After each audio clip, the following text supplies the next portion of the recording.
everyone! Tara, samahan niyo na naman ako. Punta naman tayo ng Hong Kong Maritime Museum dito sa Pier 8 Central. Para sa kaalaman ninyong lahat, hindi ito ang unang location ng Hong Kong Maritime Museum.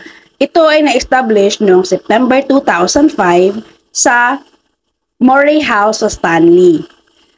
After nung 2011, from 2005 to 2011, ay nasa Moray House siya sa Stanley. From that period of time, from 2005 until 2011, ay nakatanggap ng 35,000 visitors ang Hong Kong Maritime Museum doon sa may Moray House sa Stanley. At dahil nga natapos na ang renta ng Hong Kong Maritime Museum doon sa Moray House sa Stanley, ay nilipat ito dito sa Pier 8 sa Central. Ang location ngayon ng Hong Kong Maritime Museum ay dating pier going to Hung Hom from Central. After ng renovation na ginawa sa Pier 8 dito sa Central para sa Hong Kong Maritime Museum, finally, noong February 2013 ay inopen na ito sa public.